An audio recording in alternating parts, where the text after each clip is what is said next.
Hey guys, this is episode 22 of the Rugby Recap. You have myself, Rugby H, as well as the Kiwi lads. First of all, how are you doing?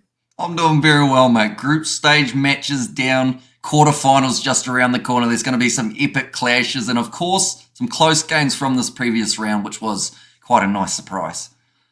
Oh yeah, there was a lot of close games in this one, and yeah, I think this is probably the most out of all the rounds we've had so far. We definitely had the most entertainment, to say the least, in terms of how tense the results were, and just the teams actually came out and actually won. So it was a really good round actually to watch overall. But again, we're going to start with the first game that happened from round 5, which was the All Blacks versus Uruguay.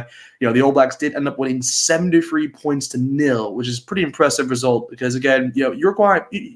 Going into this one, I mean, yes, the All Blacks were definitely favorites by a long stretch, but again, Uruguay have been pretty impressive throughout this tournament. They kind of held France to a non-bonus point victory. They obviously beat Namibia in the last one. They, I believe, what was it for the Italian game? Was it was somewhat even, and then obviously the Italians kind of came away with it at the end. But just the All Blacks just kind of crushed them in this one. And again, a lot of players stood out, in particular, Lester Fananku, as well as, McKenzie and Will Jordan, all getting a bunch of tries. So, just what was your take on the game overall? Well, it didn't quite start the way the ABs would have been after, having to wait around 20 minutes to get themselves that first try. Uruguay were being very competitive. I think they were pretty unlucky to not have any points on the board at the end of the contest from the way that they played. But I think that this game is going to cause headaches for the All Blacks because now they have to decide Fainanuku, a player who they originally didn't have in their starting 15 for this Rugby World Cup in terms of their stronger side.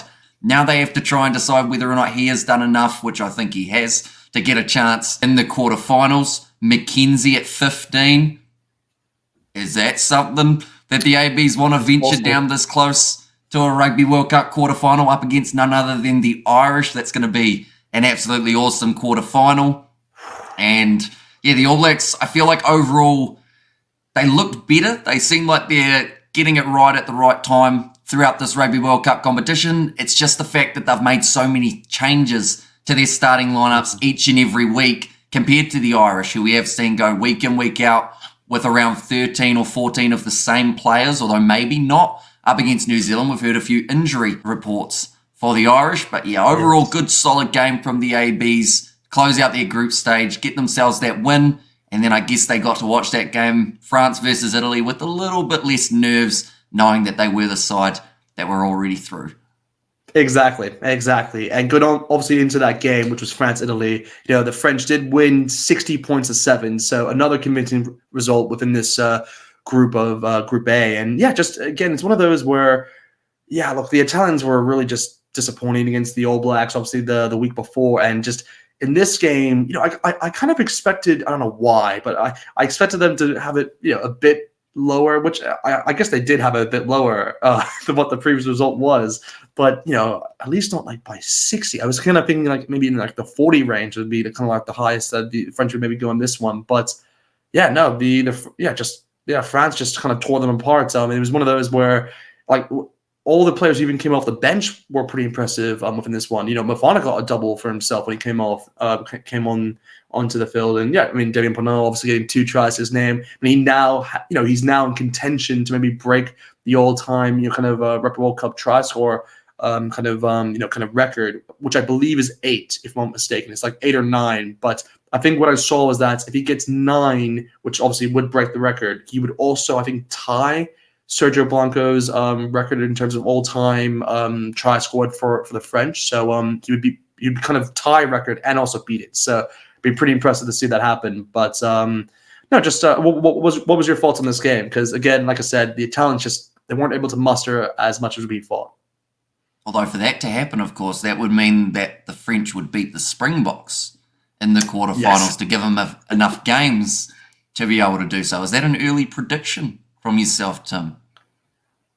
Not really. To be honest, I just think the French had a good game. It's not really. That's kind of what I just saw from this. They didn't have to make as many switches in this one actually because they kind of went with a pretty strong team overall. I was very impressed by Matthew Jalibert. I thought he was, in my opinion, he was actually my man of the match. And I think they gave it towards Gregory Aldred, if I'm not mistaken, but I thought Matthew Jalibert was was impressive. I mean, that try he scored at the end where he kind of just sized up a player, just went around and just, it was just, yeah, it was nasty. So, yeah, no, he's definitely improved, I'd say, throughout the group stage is gone.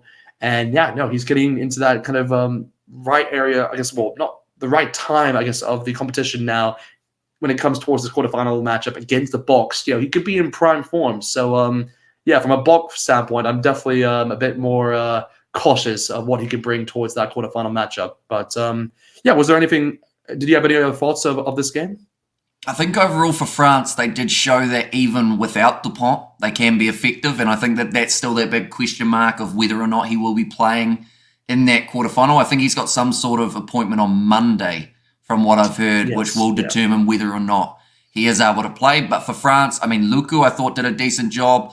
Kuyu off the bench, not quite as much of an impact as they would have liked. But yeah, Luku in the starting lineup seemed like his passing was crisp. Was able to get it out that back line like you mentioned. And if Jalibert is playing the way that he did in this game, could be very exciting. I'm just imagining him versus Pollard or him versus Mani Libok. Of course, for the Springboks, that's two very different tactics and two very different game plans depending on the fly half.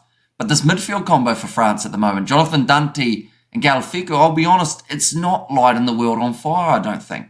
I think Jonathan Dante in that last game didn't quite get into his stride. That's not saying he won't be able to in the near future, but I'm wondering whether or not they would consider a bit of a change up in that midfield, but then saying that Mofana and Dante would be too much power all in one go, wouldn't it? Exactly. That's what I was going to say. I feel like, maybe this is kind of, thinking ahead, but, when I look at the French, when, they're going to have to obviously face the Box now in this quarterfinal matchup, and I think a better matchup for the French would be kind of like very similar attributes is really you have, Dante and Feku versus the likes of Damien Delende and Akanyoam, because I believe that kind of combination is very similar to what France have. I'm not saying Jesse Kill is not the same as kind of Feku, but I think he brings a different kind of skill set towards his game to what Feku brings, as well as Akanyoam, because both of them are really quick players, actually. I mean, I'm not saying Akanyoam definitely, I wouldn't say is quicker than Feku. He's actually very quick. Very underrated in terms of how quick he is. He actually almost caught Reiko, I remember once back in the day, and I was like, oh my gosh, this guy's it's gonna be amazing to watch him in the future. But no, just I think overall it's gonna be a really good matchup to see what they do. I mean, Mofana, yes, he definitely made a name for himself in this game, but will it be enough to get that starting spot? We'll just have to wait and see.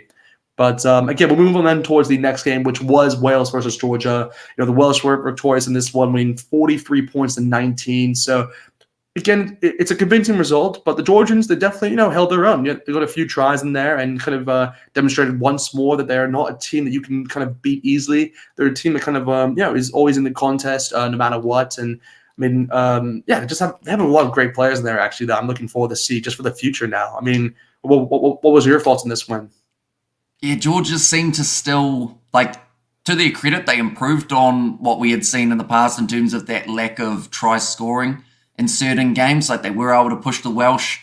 It still seemed to be getting that last 20 or so minutes right for Georgia that hurts them, though. And the problem is the game's very close for that first 60, and it looks like they're right in it. And then the end score comes out similar to this one of 43 points to 19, and it seems like, it was a one-sided affair. But that wasn't the case. Georgia were right in that game for a lot of it.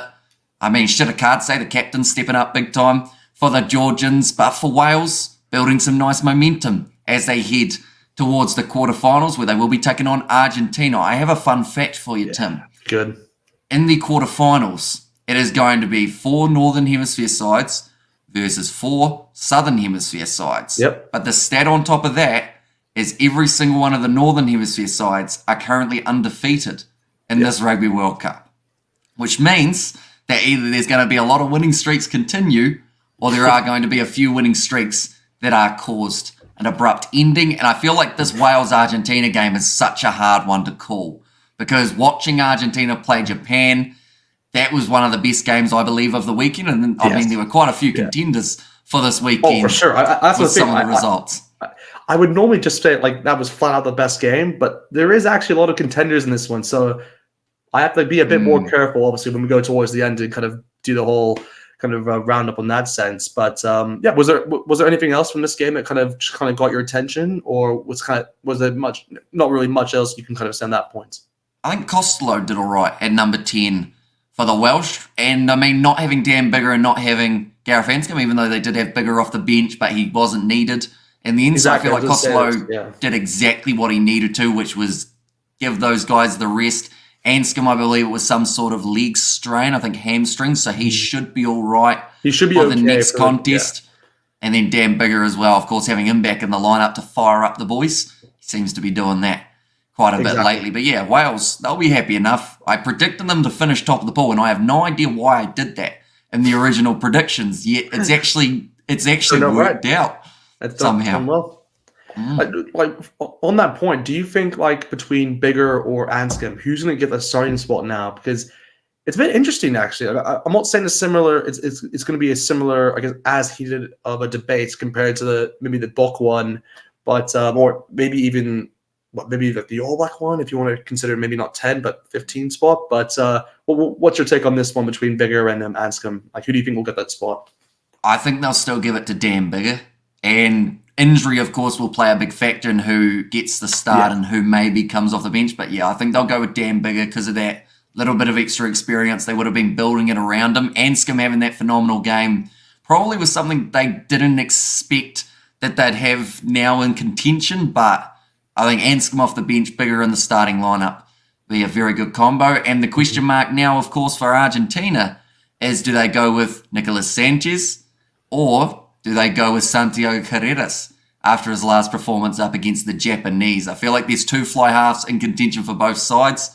Yeah. What way are you? I think that's a very easy decision, actually. You go with Caceres there. Yeah, I think that's a very. I think that's an easier decision than Biggar Anscombe. That's all I'm saying. I'm not saying it's like it is a tough choice, but I'm just when you're comparing the two, I think it's easier to go with Caceres for the Argentinians compared to Biggar for the Welsh, because I think Anscombe has been more impactful for the Welsh team compared to what we've seen Sanchez with the Argentinians. That's all I'm saying. Like it's a very close estimate, but I would probably go with Santiago in that position. Just I think he's just I like watching him play. I mean, I think we did this question beforehand. Like I think it was actually with my dad actually, but I'll ask you this one actually now. Okay. Between Garbisi and Caceres, because they're both young fly halves, who would you rather have in your team? Well, that's a good question. Are they going to be playing Garbisi at 10 from now on, or is he still trying to play 12 for Italy? Yeah. Because they keep switching him, and I feel like they need to solidify him in one spot. It's a stupid decision to put him in the 12 spot. They've done it twice. In both games, Italy lost. I don't understand it. Like, I know Tomo Allen. Yes, he can play 15. Like, just he's put him 15. Yeah. Capuzio though, he's out on the right wing. They put him to fullback. Just switch it all around. It's wrong. They messed it up there. But what do you think though? Like, if you just had to pick one off the top, who would you rather have just in your team? If you had to make a dream scenario team and you had a young 10 in the core, who would you rather have? I would probably still go Santiago Carreras just because we've seen a lot more of him in that position. But Garbisi, he's got that X factor, but I think that Italian backline alongside him does also offer quite a bit in terms of the way that they're able to attack. But yeah, Carreras, I would still say it's that little bit of an edge, although he's also spent a bit of time playing different positions. Of course, the Rugby Championship a couple of years ago, he was playing every single position. Even prop, they would have given him a crack if they needed him. Exactly. But we'll move on towards the next game now, which is England versus Samoa. Probably one of the tighter games that we saw. Definitely up there for game of the round for sure. I mean, 18 points to 17. The English just, I can't believe I'm saying this, but they just scraped it really. The Samoans really, I was devastated that they didn't win this game because again, like it's one of those where there wasn't much on the line because yes, England kind of really qualified, and I think they were no matter what going to be number one. There wasn't any change in that sense. It wasn't like this, the game we're going to talk about later, which was the Fijian game, but just England just had this was kind of a one-off game for them, but for Samoa. They were like, no, this is our last game of the Rugby World Cup. We're going to show kind of who's boss, essentially. We're going to go off on a high. And, they almost did it. So, just what was your thoughts on the game? Because you must have been, you must have had some all over the place in terms of your emotions, similar to myself.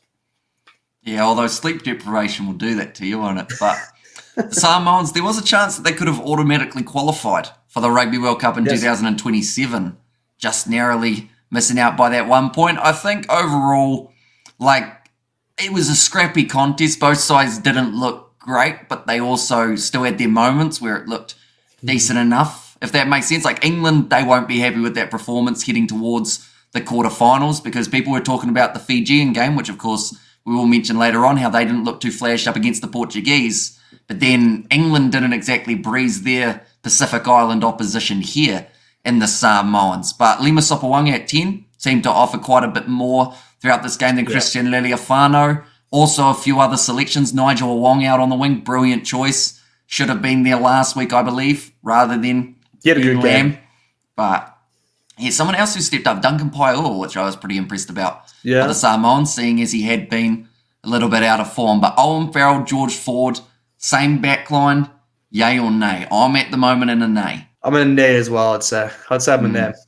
I feel like they've already got enough in there, don't they? Exactly. Just go with Manu and Joe Marchant. It works. And then have, personally, I would have Harry Ondell off the 14, because I just think he's he's electric. And, he's already scored, 5 tries in one game? So why not have that on your 14? But, no, in this one as well, I do want to mention, I thought Fritz Lee was very impressive for the Samoans as well. I mean, he's one of the few players, I think he's up there actually for turnovers, actually he has a lot of turnovers actually in terms of the group stage. So he's been up there in that sense. But like you said, Lima Sopawanga, another impressive player who kind of just stood out. I was really happy to see him start, because I actually didn't even did we even say he was going to start in this game, even going into it? Because I don't think we both didn't have a clue actually that he was going to be available for this one. I think we just both assumed it was going to be Christian Leafella for this one. But no, look, I'm just happy. I'm just happy to see him play, and it was probably the best game Samoa played. So, I mean, I've always said I've wanted Lima over Christian, so I'm pleased that he kind of proved me right on that sense. But it's interesting, because that game just alone shows that Samoa, if they had more games against the tier 1 nations, maybe they could have won that game. Maybe something could have changed there, and like you said, maybe they could have got the extra place in terms of the qualifying. So it's all these little thing in margins, but just an overall great game. And let me know your thoughts. What else are you going to say? I think that people will be annoyed if we don't mention the elephant in the room, which of course was how heavily involved the TMO was in this. I was going to message you about this, by the way. I was so frustrated. I actually wanted the video call you. I was like, what is happening? But I knew you're doing your live stream. But what's your thoughts on it first, and I'll go after. Well, I mean, the thing is, it was a knock-on from the Samoans in that case, for that one that was knocked on by Tamua Manu. But for the referee to say, I give this as a try, we'll do that, we'll take the kick, and then it is in the rule book that the TMO can intervene, but normally it's nice to see it as an intervening before the referee has pretty much said it, because or else then the referee, what's the point of him? Why don't you just have your TMO in the game? But yeah, overall, TMO very keen to tell the referee everything that he was picking up on, and it killed the flow of the game. That game was 2 hours and about 4 minutes, which is the longest game that we've had, compared to a game that we saw later on, which was Tonga versus Romania. That was the smoothest flowing game of the Rugby World Cup we've seen thus far. I think it was finished in 1 hour and 47 minutes, which is almost unheard of. That's impressive. Because, it was just, they allowed the game to flow. They weren't going upstairs every breakdown to check whether or not there was anything in there. And I guess you could put that down to the players in that contest as well. But I feel like if the TMO has this much power, it kind of doesn't make the decision that the referees make actually seem, I guess, significant, if that makes sense. Is that a good way of wording it? That they just seem like they don't have the power? It's just, it was one of those decisions really where I was mind boggled when it happened, because, again, maybe this is where I should have been a bit more aware, but I didn't know that the TMO could obviously intervene, because what I've heard is that they can intervene before the kickoff is then done. They have that much time to obviously intervene until that process. Similar to you, I thought it was up until when the kicker kicks, then you can no longer intervene. But they do it it's just the timing. It's it's exactly what you said. If they did it before the kick, there'd be no issue with it. But because they did it after, it's it kind of frustrates me a bit. I know they changed the rule there was a Bernard Foley scenario or something that they like tried to rush a kick over or something, so that then they had to change the rule so that it can still be after the kick. But the fact that that game had already had so many stoppages already, exactly. it wouldn't have hurt just to go, right, well, we'll actually have a look at that one, seeing as it's not conclusive. We called the knock-on from the get-go that it came off Manu's hand, but the referees all went, nah, we're fine. So you just need, I guess, better communication that the TMO and the ref know, right, we're both going to look at this, rather than I'll look at it while you're saying, yep, go on, kick that, Lima, try and get it over. You missed, unlucky, no try.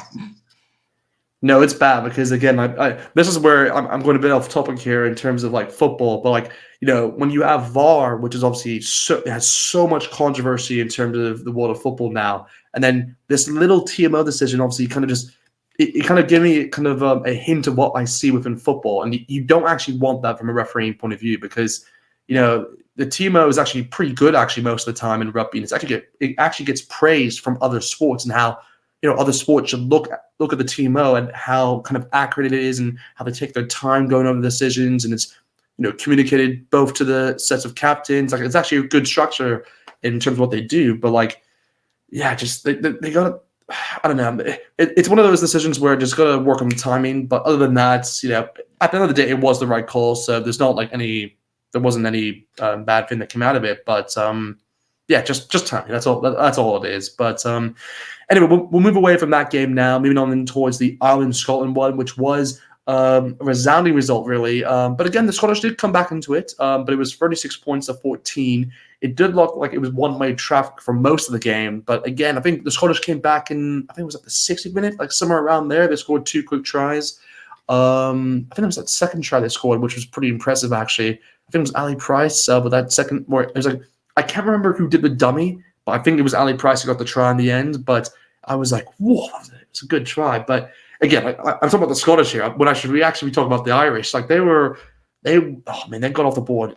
I think in the first minute it was James Lowe who got that first try, which was it was incredible. And obviously they just continued that throughout the whole half, and I think they were up like 26 points to 0. I think at halftime. So what was your thoughts on the whole game? Because I don't think you and me kind of thought this would be the kind of a scoreline that we saw come in. Yeah, I thought it would be a little bit closer. James Lowe had a weird game, didn't he? He kind of went from scoring a try to getting fingered by his teammate, which was a bit unfortunate in that regard. But luckily his eyeball's okay, so he should be fine for the next contest. But the thing is, you were talking about the Scottish, of course, and to be fair to Scotland, they had more possession in this game. They actually had a lot more throughout that first half, but Ireland were taking their chances, and that counter-attack from the Irish was just so clinical and being able to pretty much punish the Scottish for their mistakes, because they would put together about 18 phases, Scotland, not really gaining any meterage, and then the one little error, and then Ireland go down the field, counter-attack, score the try. Thanks very much for coming. But 26-0 at halftime, it was always going to be a tough upward hill battle. They managed to score more points than the Irish in the second half, Scotland, but I like the fact that they didn't just give up, because, well, to be fair, Scotland were never going to, but in this type of contest, you want to make sure you're just continuing to throw it at the top side, and you might as well empty the tank. Johnny Sexton did very well throughout this game, managed to avoid injury once again, so that is the main thing for the Irish. Who was the injury that we saw in the game? Mac Hansen. That looked like something that might be relatively serious. There's actually a lot of players there. Yeah, the fingering was the other. Yeah, it was Mac Hansen. There was James Lowe, and then there was James Ryan, which is the other one. And in my opinion, maybe this is where I don't know the severity of the James Ryan one, but that's probably the one that could hurt them the most, actually, in terms of the squad. Again, I know they had Henderson. He actually had a pretty impressive game actually for them, but I just. James Ryan, he brings something different to the side compared to what Henderson does, as well as Tab Burns. So, I don't know. Obviously, maybe it's just a niggle, and obviously he'll be fine for that quarterfinal matchup. But hopefully it's nothing more. But like you mentioned, obviously, if there is that Mac Hansen one, which we'll see what happens there, because I remember Andy Farrell saying like after the game in his post-match conference that he would kind of find out a bit more and as the day went on. So. I actually don't know. Do you know what's actually happened on that front in terms of that Matt Hansen injury? I think it's calf, isn't it? But I'm not sure of the severity. And then James Ryan's wrist, which hopefully isn't too serious. I think he was going to get it checked out early on. But yeah, James so it is Lowe, risk. Okay. apparently he's fine after. They showed the slow motion, but like it went deep in there, didn't it? Like he was pretty much tickling his nostrils. Did you see the conversation that Lowe and Nick Berry had? I did not know. What did they? Oh, it's so funny. Like again, obviously there's a stoppage in play, and then what happens is that Nick Berry obviously goes up to Lowe to check on him to see everything all good with your eye. And he's like, well, by the way, it was actually one of your own players who did that to you. He's like, yeah, they're so stupid. Like, I was like, tell me who it was. So it's pretty just funny that you kind of just like, it's good to see like there's a bit of like a joke or a bit of sarcasm in that. So I found that pretty funny in the moment. But yeah, like you said, just it was a good game overall, I think, from both sides. Again, it's a bit unfortunate now, of course, for the Scottish because this game obviously did seal I guess their fate in terms of getting knocked out of the group stage once again, which is but again, I wouldn't say in a weird way this wasn't it's not as heartbreaking, I'd say, for the Scottish compared to what happened in the last World Cup, because that was just devastating. Because really going into that World Cup, they were never really meant to be knocked out. But again, Japan were just awesome in that one. But just in this one, obviously, you're going against the likes of the number one team in the world, which is Ireland, and I believe third at the time, which was the Box. So I mean, and again, Scotland was fifth. So I just feel bad for them really, because again, we talked about this, I think, in our preview to the whole World Cup itself. We actually did say that if Scotland were on the other side of the pools, then they possibly would easily probably be first or maybe second at least for getting out of the pools in that sense. But just a bit unfortunate for them. But again, Johnny Sexton, like you said, very impressive performance. I think as soon as he came off, I think Scotland had a better scoreline than they had, like 14-7, I think it was. So it just shows you how important Johnny Sexton is to them. But again, I thought Jack Crowley did pretty well when he actually came off the bench. He had that assist, I believe, which is pretty good to who was it? Gary Ringrose at the end on the left-hand side. So just overall some good tries in there, and just a good game to watch. And of course, the Irish crowd just they look up for it once again, which is I got to see that firsthand live. So I definitely know the feeling from a Bok view, what the Scottish fans must have felt in that stadium. But anyway, moving on towards the next one, which is probably the one we were probably most excited for going into this round, and it did not disappoint at all. Japan, Argentina, the Pumas did end up victorious, 39 points to 27. I just want to get your opinion first of all on this game, because I could talk about this for ages, but I just want to get your opinion on it first of all. It was just end-to-end rugby, wasn't it? It was free flow on both sides.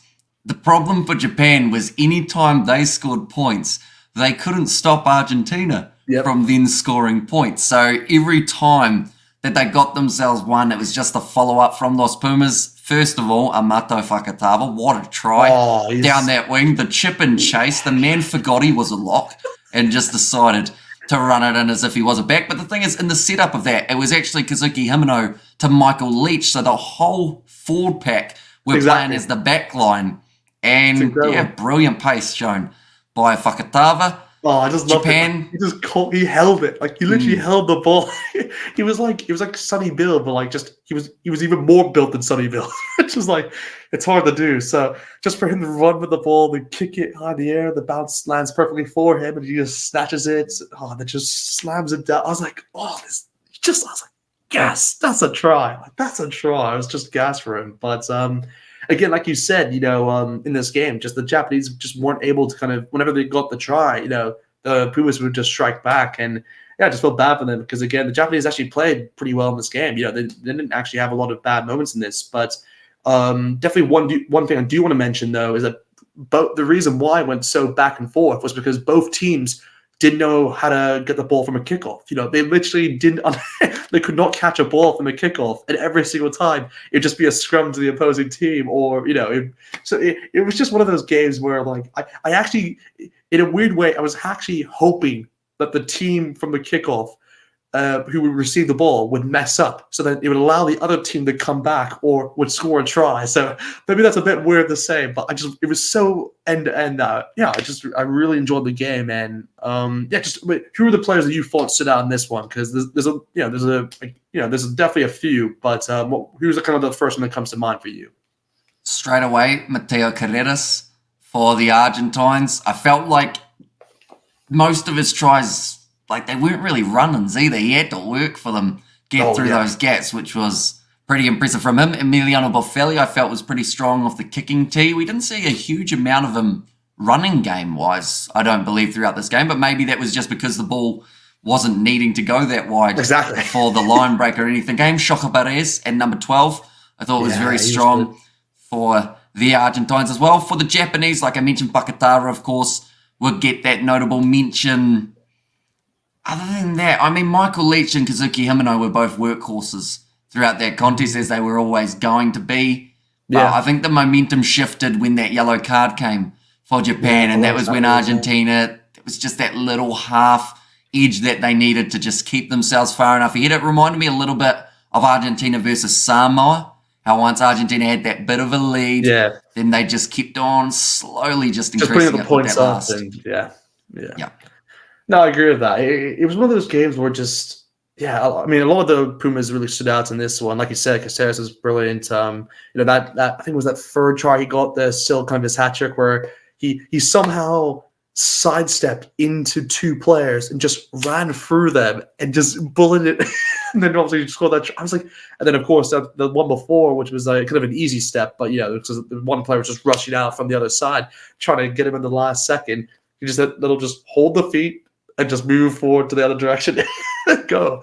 So I found that pretty funny. It was kind of a good performance. And like you said, Boffelli, I thought it was top notch in this one. Again, I was surprised to see him miss the kick. That's pretty disappointing from Boffelli standards. But Boffelli's a great player. I've always rated him so highly. So yeah, he had a great game and really again, when Boffelli plays well, the Pumas will most likely win. So that's the formula right there. But we'll talk a lot. I was about to go into this whole Wales Argentina one, but we're going to go into the next one. We're going to go into the next game now because we'll discuss that in a later time. Again, the next game was Tonga versus Romania. The Tongans held strong, got their first win of this competition, 45 points to 24. But hey, the Romanians, they were. It's weird to say this, but this was also their most impressive probably performance in this World Cup as well, I'd say. They came out full guns blazing. Again, you kind of thought the Tongans would just kind of go away with it after I think they were up like 21-7, it was something like around there. But then no, Romania just kept going. They scored, I think, 2 tries on the bounce, and then they kind of made it a bit interesting. So what was your thoughts on this game overall? Yeah, a really good way to close out a campaign for both of these sides, because when you are in a group with Ireland, South Africa, and Scotland, it's never going to be that fun, is it? Yeah. You're always going to end up with some struggles along the way. But Tonga scoring the most points that they have throughout a Rugby World Cup fixture in this 2023 competition, more than doubling it. Romania, they had only scored 1 try up to this point, and in their last 2 games had conceded 160 points without scoring a single point. They scored 24 points in this contest. And I felt like, to be honest, I was rooting for them to get the bonus point by the end of the game, just to walk away with something on the points table for the end of this Rugby World Cup. But yeah, Solomon Ikata looking strong, George Mawala in the midfield. You wonder whereabouts he's been throughout the rest of this Rugby World Cup now that they've decided to release them late. But then, like we mentioned, being in a group with those top sides, it's always going to be tricky to get the selections right. I'll be honest, I thought that probably Charles Piatel was one of the most quiet players out there on the field. Yeah, which is bad, because I said that he would score a try. Exactly. He only really had the one moment where he did an offload. Was this Takata? I don't think it was Takata for that one, but I know he had an offload. And I think it was the first try in the game actually, where he kind of came between 2 players and had that offload towards the right. But yeah, you're actually right. Yeah, no, he just didn't. He had a quiet game. Just wasn't able to make as much of an impact as you would first think. But no, George Mawala, it's like you said. I wish they kind of went with the Fekitoa Mawala combination. That would have been great to see in this World Cup. But just unfortunately they left it too late. And yeah, hopefully we see that maybe in the future. I don't know, but I think we're not in a World Cup probably, because I think these two will probably be a bit older by then. But yeah, just the next few games they play at least. If they can do that combination, I'm really interested to see what they can do. But yeah, just from a Romanian standpoint, like because I think we just have to touch on them. Like, what impressed you? What was the most impressive thing about them in this game? I think the physicality for Romania, the fact that they were muscling up in their forwards, some brilliant bit of work from, their front row was stable enough at times throughout this contest. Simeon Skew at the back, at fullback, managing to run that ball quite often for the Romanians. But yeah, it was just that fighting spirit that said, we haven't won a game of this Rugby World Cup yet, and we've had a lot of points scored against us, but we want to scrap. We want to come out here and try and stick it to you in this last contest, see if we can pull off that upset. And yeah, Bobic doing very well, I thought. That loose forward trio, there was some feistiness at the end between him and the coach, I think, when he was taken off with about 23 minutes to go. He was like, not happy. But why are you taking me off? And I think this game was the perfect example as well. Like, we saw the emotion on the face of the Romanian players. There are a lot of times when people say, they should get rid of a few of the lower ranked sides from this World Cup. But the thing is, I don't think people take into consideration just how much it means to the players. Like, we saw, how many players did we see in tears throughout this game for the Romanians, getting maybe their last chance ever to represent their country? Sergiu being able to score the try, that was a monumental moment for him. Yeah. And he's 38 years old. Like, he just, like that was probably the one I was like, whoa, that was the one I felt, I was like, oh, my heart was like, good try, man. Happy for you. But yeah, like you said, it's just good for Romania. It's going to be interesting what obviously happens in the future, because we'll probably do a whole video on this, actually, just in terms, because I think we did say this before, but we'll probably do a whole video just in terms of a roundup of the whole nations. We'll probably go with the tier 1 nations first, and then we're going to talk all about the tier 2. But we're definitely, saying that video probably just and how this tournament alone has demonstrated why tier 2 probably needs to play a lot more games against tier 1. I think that needs to be addressed, because again, there's a lot of plans that have been made already that doesn't go in that direction. So yeah, we'll discuss it more in the future, of course. But again, this is the final game now, Fiji Portugal, which literally just happened. Portugal, Portugal won. They won 24 points to 23, which is incredible. Again, another result where Fiji is at the end of it, where this is definitely this is the most this is the upset result so far of this Rugby World Cup. Like, again, Fiji are the same team. In the last one, it was Uruguay. Now it's Portugal who have beaten them, and I won't even see. This is where I have to be very careful in what I say here. But is this a bigger upset compared to the Uruguay one? I don't want to obviously compare the teams. I would almost say no, only because Fiji still make it through to the quarterfinals. Whereas with that game up against Uruguay, it did knock the Fijians completely out. But yeah, Portugal's first ever win in a Rugby World Cup, and what a way to bring it up. Oh, it was incredible. The Australians would have been nervous watching that last 30 seconds when they saw that Portugal were not keen for another try. They were instead keen to just tap it a couple across and then boot that ball into touch. They must have been so devastated to see, like, they're setting up for just to kick it out. It's like, well, why are you doing this? Like, just go for the try. Like, just go for it. Or like, there must have been like screams and like. Was that your Australian accent? No. Okay, I'm just going to tell you this a bit of a rough one. Like, where just like I can imagine like an Australian fan like at the game, like next maybe to the coach's box, like to the Portuguese, but like tell them to go for it. Like, go for it. Like. He's not listening. I can see that happening, but no, just I felt bad because I even called one of my Australian family friends during the game. I was like, "Are you watching this, by the way?" He's like, "Yes, I am." I was like, "Oh, nice, good." Because I'm worried you weren't. So at the point in time, it was like I think Fiji. I think Fiji were losing. What was it? 17-10, I think it was at that point in time. So of course, it wasn't. It still meant that Fiji obviously were going to go through because it was 7 points. But if they got a penalty, then that's when it would have been very, very interesting. But yeah, like you said, just one of those games where Fiji did come back into it at kind of more towards the end. But yeah, Portugal got that last deciding kick and kicked it over, which is remarkable. Even that first try they scored, by the way, that was a great try they scored in the right hand corner. Like a perfectly set up kick, in terms of the bounces, just collected it inside and then slam dunked it in. But yeah, well, what do you think about like the tries in this game? Because I thought there were actually some good tries in this one. There were. It took a while to get flowing, of course, with it being 3-3 at halftime, which, to be honest, was the last thing anyone expected in this contest. Everyone thought free-flowing, running rugby. We didn't really get that, though. A lot of handling errors from both of the sides, and that will be one of the main talking points for Fiji moving forward in this competition, really trying to cut down on those. For Rafael Storti, of course, he's been a phenomenal talent throughout this Rugby World Cup competition. And, yeah, I mean, Portugal, they talk about trying to inspire that next generation of young Portuguese rugby players. This is how you do it. This is how you Getting do it. a win over a Fijian side. They're ranked 16th, so I believe in the world rankings, Fiji may drop to maybe about 10th in terms of where they are by the time the quarterfinals take place. But if they can pull off the upset against England, they will propel themselves straight back up. But it's going to be a tough ask, of course. It's going to be interesting. The quarterfinals, they've set up kind of perfectly in terms of how I predicted they would, which is ideal for me, but that will be the last thing I get right, I would say, in terms of the predictions. But yeah, Fiji, England, it just felt like something that was unfinished business from the last time the two sides played.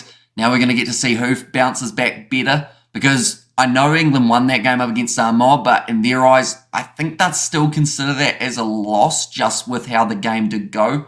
Yes, they had to dig deep, but both sides want redemption. Both sides want to be back in form, and the quarterfinals is where they're going to find it. And if they do, they've then got the semi up against, here it is, France or South Africa. Woo! Is it? The England-Fiji game. Yeah, sorry. This is bad of me, but I was like, England, Fiji. I was like, I was just considering England, but I was like, no. But of course, Fiji wasn't officially in. That's why I was like, but yeah, it's England, Fiji now. Oh, it's just gonna be incredible. I can't wait for that game. That's gonna be incredible to see. And then the same days after that is New Zealand, Ireland. Oh, we're so blessed here with the Rugby World Cup. This week is going to be insane. That's coming up right now. But yeah, so with that in mind, again, we're going to finish off here with our kind of our round robin predictions, which we normally do at the end of the rounds, in terms of the player of the round, the team of the round, and the player who stood out. Just the player who stood out. So we're just something like that. But that's a better way to say it. But yeah, so for you, who was your player of the round? I was hoping you'd ask team of the round, because I had that. Okay, go team of the round. If you have that on the spot, do team of the round first. Oh, I've got to go Portugal, don't you? First ever winning a Rugby World Cup. Yeah. I feel like there's a couple other honourable mentions, though, and I hope you do mention one of them.